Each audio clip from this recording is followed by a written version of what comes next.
পঞ্চম শ্রেণীর গণিত ক্লাসে স্বাগতম। আজকে পঞ্চম শ্রেণীর গণিত বইয়ের 154 পৃষ্ঠা থেকে পড়ব। দেখো 154 পৃষ্ঠায় রয়েছে রম্বস। প্রথমে এখানে একটি প্রশ্ন করেছে, নিচে দেখানো সমান আকৃতির আয়ত্ত দুইটির একটিকে অন্যটির উপর বসিয়ে বিভিন্ন আকৃতির চতুর্ভুজ তৈরি করি। আমরা কোন আকৃতিগুলো দেখতে পাই? দেখো এখানে দুটি আয়ত আকৃতির রয়েছে, এখানে একটি আয়ত রয়েছে, এখানে একটি আয়ত রয়েছে। এই দুটি আয়ত ব্যবহার করে এই যে এখানে তিনটি আকৃতি তৈরি করা হয়েছে একটির উপর আরেকটিকে বসিয়ে।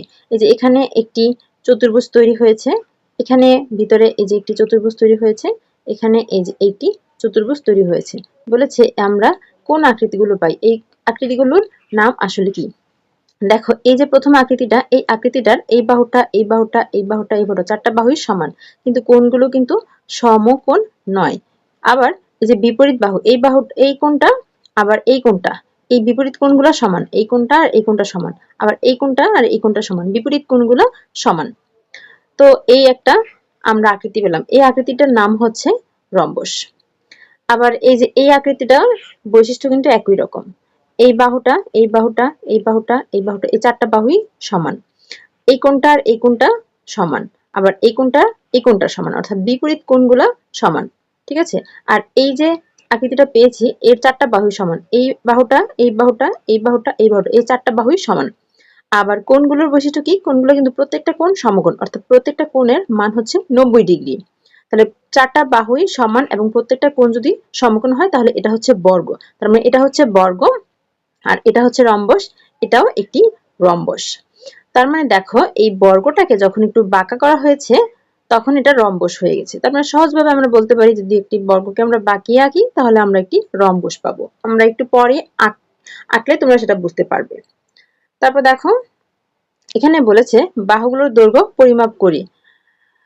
আকৃতিগুলোর প্রত্যেকটি বাহুর দৈর্ঘ্যই সমান। হ্যাঁ, আমরা একটু আগে দেখতে পেয়েছি যে উপরে যে আকৃতিগুলো পেয়েছি এখানে প্রত্যেকটি বাহুর দৈর্ঘ্য সমান। আবার বিপরীত বাহুগুলো পরস্পর সমান্তরাল। সমান্তরাল মানে কি? একটি বাহুর আরেকটি বাহুর মাঝখানে যে দূরত্ব সেটা সমান। প্রত্যেকটা বিপরীত বাহুগুলো কি সমান্তরাল। তাহলে এই কথাটিও সঠিক হয়েছে। এখানে দুটি কথা, যে প্রত্যেকটি বাহু সমান এবং বিপরীত বাহুগুলো পরস্পর সমান্তরাল। এরপর যে সামান্তরিকের প্রত্যেকটি বাহুর দৈর্ঘ্যই সমান তাকে রম্বস বলে। দেখো আমরা সামান্তরিকে শিখেছি যে পরস্পর বিপরীত বাহুগুলো সমান্তরাল হবে। যেমন এই একটা বাহু হলে এই একটা বাহু, এই মাঝখানে দূরত্বটা সমান হবে, আবার এই একটা বাহু হলে এই একটা বাহু, এই মাঝখানে দূরত্বটা সমান হবে। তো এই আকৃতিটার যদি চারটা বাহুই সমান হয়, যেমন এই যে এই আকৃতিটা, এই আকৃতিটা এই বাহুটা এই বাহুটার সমান্তরাল, এই বাহুটা এই বাহুটার সমান্তরাল, অর্থাৎ বিপরীত বাহুগুলো সমান্তরাল। আবার চারটি বাহুই সমান, অর্থাৎ এই বাহুটার মান এই বাহুটার মানের সমান, এই বাহুটার মানের সমান, এই বাহুটার, অর্থাৎ চারটা বাহুর মান পরস্পর সমান। তাহলে যদি সমান হয় এবং তাহলে এটা কি হবে? তাহলে এটা রম্বস হয়ে যাবে। তাহলে সামান্তরিকের প্রত্যেকটি বাহুর দৈর্ঘ্য সমান তাকে রম্বস বলে। কিন্তু সামান্তরিকের কিন্তু প্রত্যেকটি বাহুর দৈর্ঘ্য সমান নয়। সামান্তরিকের বিপরীত বাহুগুলো পরস্পর সমান, আবার বিপরীত বাহুগুলো পরস্পরের সমান্তরাল।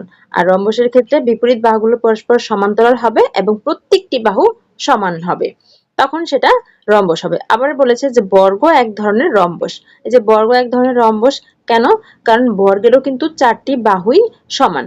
বর্গের চারটি বাহুই সমান, রম্বসেরও চারটি বাহুই সমান, তো এক ধরনের রম্বস। কিন্তু বর্গটা কিন্তু আসলে রম্বস নয়, বর্গটার একটা নির্দিষ্ট নাম আছে, সেটা বর্গ।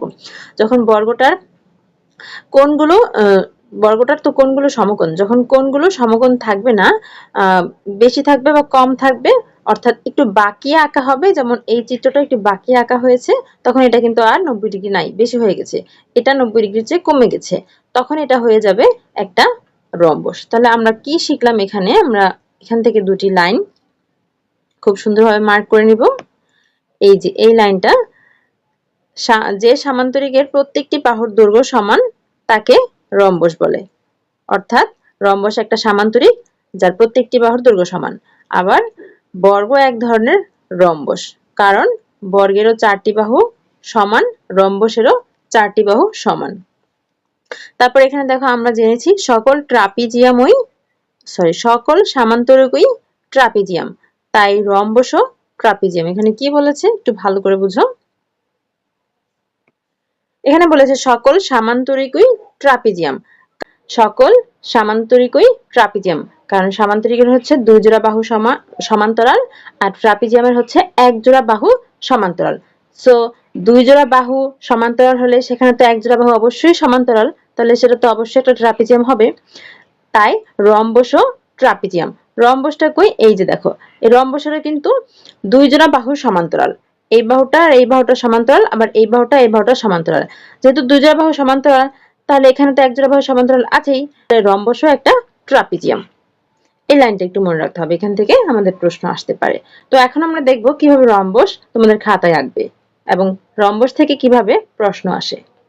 এখান থেকে তোমাদের শিখতে হবে রম্বস কাকে বলে এবং রম্বসের বৈশিষ্ট্যসমূহ। দেখো এখানে লিখে দিয়েছি রম্বস কাকে বলে, যে চতুর্ভুজের 4টি বাহুর দৈর্ঘ্যই পরস্পর সমান, বিপরীত বাহুগুলো সমান্তরাল এবং কোণগুলো সমকোণ নয়, তাকে রম্বস বলে। রম্বসের বৈশিষ্ট্যগুলো কি কি? 4টি বাহুই সমান অর্থাৎ সমবাহু, বিপরীত বাহুগুলো পরস্পর সমান্তরাল, বিপরীত কোণগুলো সমান, কোনো কোণই সমকোণ নয়, 4 কোণের সমষ্টি 360 ডিগ্রি। যেহেতু রম্বস একটি চতুর্ভুজ, আমরা জানি যে কোনো চতুর্ভুজের 4 কোণের সমষ্টি 360 ডিগ্রি। এরপর কর্ণদ্বয় সমান নয়, কর্ণদ্বয় পরস্পরকে সমকোণে সমদ্বিখণ্ডিত করে। এখন দেখো কিভাবে রম্বস অঙ্কন করতে হবে। যদি বলে যে রম্বস কাকে বলে চিত্র অঙ্কন করো, তাহলে তোমরা এভাবে প্রথমে রম্বস এর সংজ্ঞাটি লিখবে, তারপরে সহজভাবে চিত্রটি অঙ্কন করে দেখাচ্ছি। এভাবে স্কেলটা ধরবে, তারপরে এখানে একটি রেখা টেনে নিবে, এখানে একটি রেখা টেনে নিবে। একদম সহজে আমি রম্বসটা এঁকে দেখাচ্ছি। এরপরে স্কেলটাকে এইভাবে বাঁকিয়ে ধরবে, এভাবে বাঁকিয়ে ধরে এখানে একটি রেখা টেনে নিবে, এখানে একটি রেখা টেনে নিবে। এই যে দেখো ভিতরে যে চিত্রটি পাবে এটি একটি রম্বস এর চিত্র। এখন এই যে বাড়তি অংশটুকু মুছে ফেলবে। দেখো বাড়তি অংশটুকু মুছে ফেলার পর আমরা ভিতরে কত সুন্দর একটি রম্বস এর ছবি পেয়েছি এবং কত সহজে অঙ্কন করতে পেরেছি। এখন এটার একটি নাম দিয়ে দিবে, ক, খ, গ, ঘ। নিচে লিখে দিবে। এখন রম্বস থেকে যদি এরকম প্রশ্ন আসে, 4 সেন্টিমিটার বাহু ও 60 ডিগ্রি কোণ বিশিষ্ট একটি রম্বস অঙ্কন করো এবং অঙ্কিত চিত্রের বৈশিষ্ট্য লিখো, তখন তোমরা কিভাবে করবে এটি চেষ্টা করো। এটা তোমাদের বাড়ির কাজ রইল। আমি পরের ক্লাসে এটি সমাধান দিব। দেখা হচ্ছে পরের ক্লাসে।